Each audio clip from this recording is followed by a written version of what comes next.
Hi, friend. Welcome to the Weekly Anchor, a short time in your day for some encouragement. We're so glad you've joined us. Hi, everybody. It's great to be back. I'm Pat Batten. I'm here with the Weekly Anchor, and I just had a little story for you that I don't know. You may find a little bit amusing. You may find true to your own experience. But we have 4 kids, 2 dogs, and a cat. I don't know if that's true of your experience, but there's a lot going on in this house. And we have in our family room this old couch, or we had this old couch. It was a leather sectional, and oh, there's one of the dogs right now. And it was great. It's the perfect piece of furniture for a family, leather, you can just wipe it down, that kind of thing. But the dogs ate it. I mean, they ate the couch to the point where it was so embarrassing. We didn't even want to have anybody, or I didn't want to have anybody even come in the house. And when, you think you have this, we moved into our house 10 years ago, and I still think of it as actually it's been more than 10 years ago, but I still think of it as my new house and everything is new, but it's not. When I really look at it, I mean, everything sort of needs a little touch up or a little makeover. Anyway, we finally got rid of the couch and save the cushions for the dogs. So the dogs just chew on them, and that's okay. And I got 2 brand new couches. And the other couch had been a Craigslist couch. So this is my first, it's just 2 nice couches, and they face each other.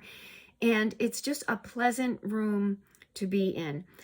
And I'm pretty particular about my couches now. There's no food allowed in the family room. I mean, you can have a glass of water in a cup with a particular top, but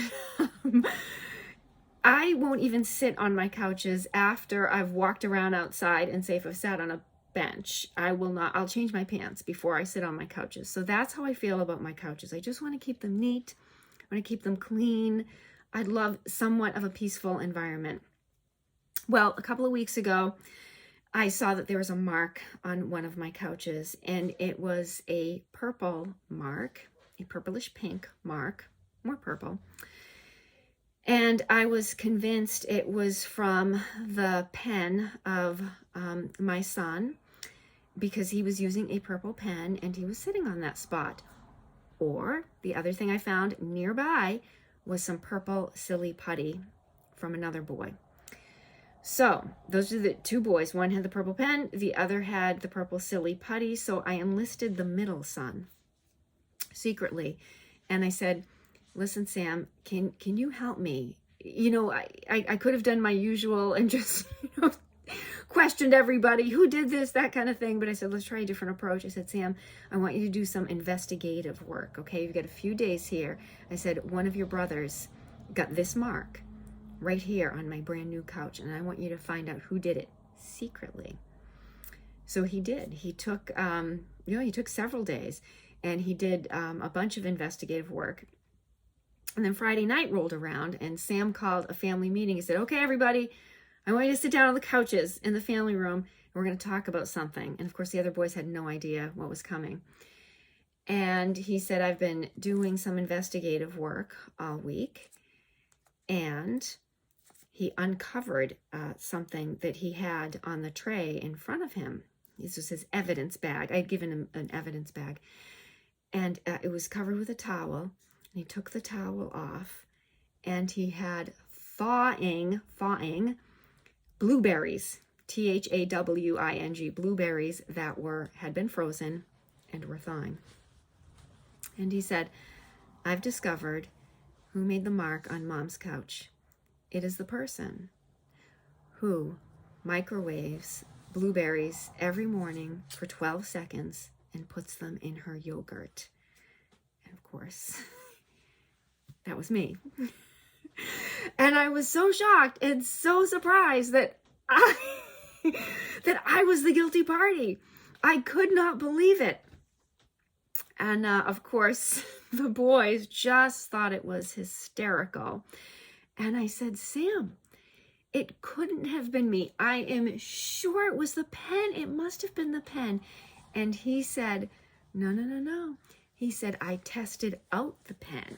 He said, and he showed me, he said, I made a mark right here on the couch to make sure it wasn't the pen and they didn't match. And of course, well, Anyway, that was my week, but I couldn't help but be reminded of Romans 3:23, in which Paul says, "For all have sinned and fall short of the glory of God." That means me too. Me as a mom, me as a person. Sometimes we're so busy looking at what everybody else does wrong. Especially now, we're living in close quarters. Still, many of us still doing a lot of things on Zoom, virtually, that kind of thing. But it's so easy to see the fault of everybody else and forget that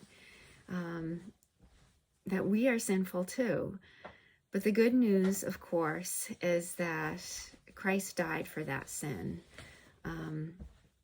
He died for our sin, and he forgives us. So I guess my encouragement for you this week is to own up to it. Maybe spend some time with God saying, "Lord, I know that I've fallen short." And maybe this past week we've really been looking at what everybody else is doing wrong, or how they're irritating us, or how they're falling short, or making pen marks or silly putty marks or blueberry stains on the cushions. So instead, let's take a look at ourselves and then thank God. Thank God that he loves us, that he died for us, and that he forgives us. I hope you have a great week. Thanks for joining. Have a great week.